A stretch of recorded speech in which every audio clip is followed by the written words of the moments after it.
Hey, welcome back to Nige's gaming channel and welcome to episode 2 of a video series called Meet the People of the Heartland DLC. It's a video series that asks questions of the recruitable and or unique characters in this game. Questions like, who are they? Where do I find them? What do they do? Are they any good? Shite like that. In this episode, we're going to check out 3 very important people. Izbee, Diana, and Chavez. They're 3 pretty cool people. Some are harder to get hold of than others, but here's what I know. First cab off the rank, Izbee. Her hero bonus, crowdsourcing, is a fine one indeed. +1 to your outpost limit. That makes her almost as good as a red talent operator with the hacking skill. Having an extra outpost means you can have an extra whatever the hell you want. Let's check the traits now. Experimented with AI. We'll come back to that one in a second when we talk about machine learning, her 5th skill. Inside person here. This is not a great one. Now, that's really only from the perspective of her being a warrior, which she is not. If you're looking for a character to run around the streets and mow down heaps of zombies and make it look good, then this is not the one for you. Doesn't make her useless, just makes her more the stay-at-home nerdy type. Her fighting skill and her cardio skill are both basically rubbish. But she has infectious energy, which means she gets 15% more influence, yay, and 50% facility action speed increase. That's pretty cool. All right, quick skills check. Like I said, cardio, shot to shit. Don't even worry about it. She's not going to be running very far. Deal with it. Her next skill, I've only just upgraded it to scouting. Her fighting skill is even worse than her cardio skill. It's only going to get to 3 stars. Again, deal with it. That's her maxed out. Gunslinging. Thankfully, she did unlock gunslinging on her shooting path, which is great. The best one of all, though, machine learning.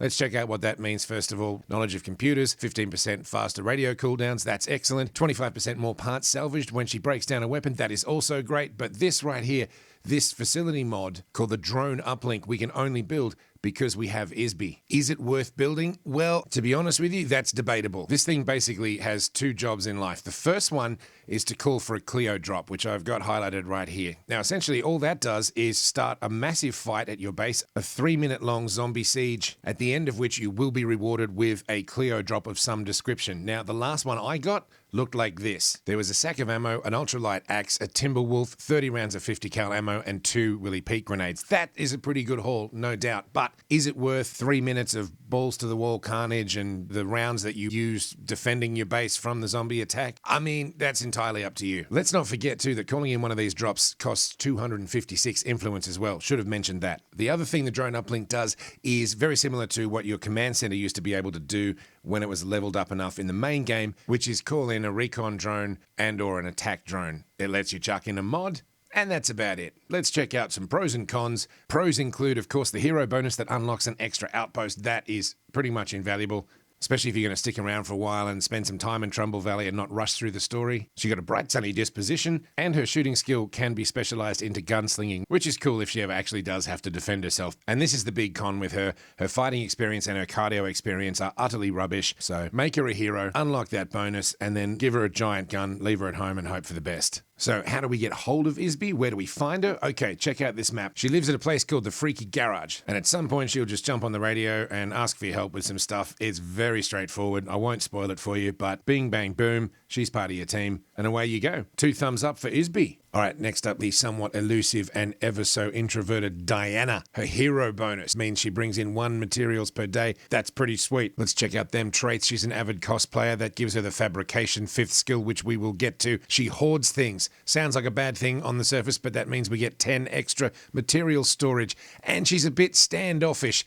Means she gets 50% fewer standing rewards. That is not a huge drama. All that means is it's going to take a little bit longer for her to become a hero, but once she does, that negative trait no longer means anything. A quick skills check reveals 4 pretty bog standard ones. We got backpacking, scavenging, swordplay, and sharpshooting. Again, unfortunately, no gunslinging, but she does have this thing. It's called fabrication, and it rules. It means her light carrying capacity is increased by 15. It means she can carry 1 more thing in all her consumable stacks. That's the painkillers, the stimulants, the grenades, those kinds of things. But most importantly, Diana brings with her this wee facility called the Fabricator Shop. We like the Fabricator Shop because it allows you to fabricate things, as the name would indicate. You can craft backpacks with this thing. I'm not making this up. Whether you want a red one, a green one, or a blue one, whether you want ultralight or hiking, they're available. You can craft pro muzzle attachments. That's professional suppressors, professional brakes, and professional chokes. But the piece de resistance when it comes to the Fabricator Shop is this here, craft parts.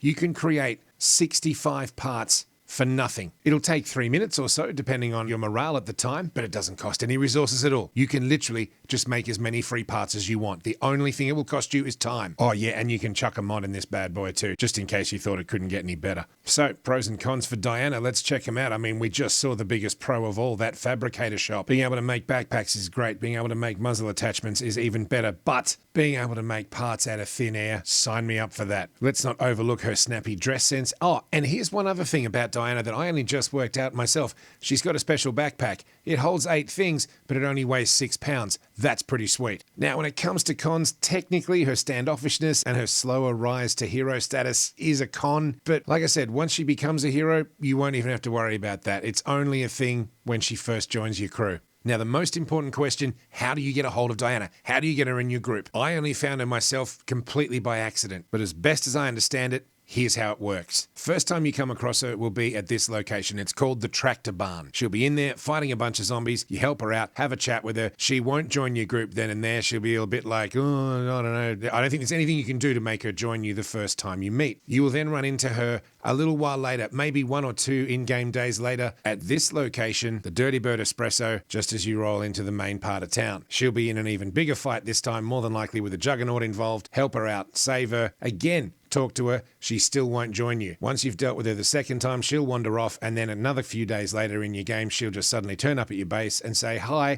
it's me, my rainbow-coloured clothing and I want to join your community. What do you say? I say, you're hired, Diana. All right, and our third and final contestant this evening is none other than Red Talon's finest, Joaquin Chavez. Ladies and gentlemen, put your mitts together for this guy. Now, if Chavez here is not a sneaky nod to fictional Tom Clancy character, serial badass, Rainbow Six operator, and John Clark's favourite son-in-law, Domingo Ding Chavez, then I'm not here, friends. So much so that I actually call this guy in my community Ding. But enough waxing lyrical about Tom Clancy characters that may or may not be getting a nod here. Let's talk our Ding. When he heroes up, he'll be bringing an extra 20 max stamina for everyone in the group. That is pretty sweet. Let's check them traits out though. Okay, Red Talon support, we'll get to that. That's why we have pioneering. Carried everyone's stuff, more carrying capacity. That's pretty sweet. Now, the bottom one, utter despair. Hear me out. It doesn't have to be like this. As I understand it, here's the drill. When you first meet Chavez, which you will, he'll pop up on your radio. I'll show you later in this video where you'll find him. He will be in need of some blood plague cure. When I met him, I just happened to have some on me at the time, which I thought was a good thing. One of my options was, hey, don't worry about your personal mission. Just take this one. It's all good. So I did. And he joined my crew with this utterly awful, utter despair trait. Minus 15 morale. That only applies to him, but it's still a fair chunk. And minus 30 max health. That is utterly rubbish. It turns out if I had done his personal mission, which was to go to a place not far away and get some plague cure that was just sitting there, he would have joined my crew with only one negative trait, which would have been minus 5 morale. No minus to his health, nothing else, just that. I don't know why having plague cure on me at the time and giving him that one instead of going looking for the other one makes a difference, but it does. So when you find him, even if you've got plague cure on you, do his personal mission. It'll be worth it in the long run. That was a long-winded explanation, but these are some very, very cool skills. Because he's Red Talon, our friend Chavez here essentially gets the best of everything. Let's check out his cardio variant first. It's called Prowess. Now, this essentially is a combination of all the possible specializations of your cardio skill. It's got a bit of acrobatics. It's got a bit of marathon. It's got a bit of everything in it. All the good stuff from all of them. Same with tactics. This is the upgraded wits skill. It's got all the best bits of all the possible variations on wits. You can see where this is going. The same thing applies to heroism here, which is an amalgamation of all the awesome fighting skills, and my absolute favorite of the bunch, warfighting. This is all the best of the shooting skills. You get everything. You can repair weapons in the field. You get the snap aim thing. You get less sway. You get less recoil. It's just better in every conceivable way. This guy is fantastic. But the clincher here tonight, friends, is pioneering, his fifth and final skill. In and of itself, it's not great. Even fully maxed out like this one is, plus 20 max stamina. Pretty cool. Just for him though. Plus 20 parts a day. Again, that's not bad. We can make 65 anytime we want though with the other facility. Remember that. What Chavez really brings to the table is this base facility, the utilities complex. This is awesome.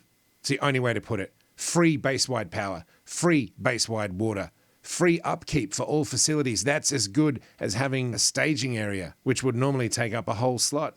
to cover your materials cost for all your stuff in your base. This thing comes with that. It even comes with a mod slot. There's even this thing called routine maintenance. Doesn't cost anything, just a bit of time, and you get +3 morale for 30 minutes. Sure, I'll have a go at that. Why not? So pros and cons for Chavez. Where do I start? He's red talent. There is no greater pro in this game as far as I'm concerned. These people are super soldiers. They have the best of every skill set. Where I'm from, we call them SAS. I think in America you call them Delta. But Delta here in Australia is a very different thing.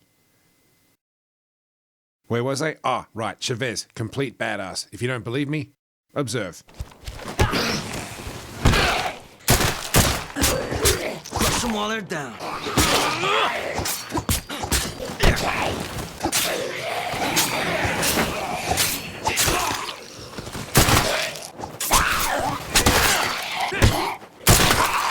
Yeah, that's what I'm talking about. That's Ding. That's what Ding does. You try to bite him, you're going to shove something sharp upside your head. I love this man, and you should love him too, friends. Not only is he a red talent badass, he brings in that super duper utilities thing that gives you the free water, the free power, and it acts as a staging area. Gives you free materials for everything in your base. Yeah, sure, my version of him's got the bad traits because I didn't do his personal mission, but we went through that. Do his personal mission, he should only have -5 to his morale, and it'll only affect him. Doesn't matter. That's nothing. You'll find him out this side of the map. Be driving out there. He'll come on the radio, ask for some help, go find him. But like I said, do his mission. Get the good stats on him and enjoy. He'll be a very valuable member of the team. Well, there it is, friends.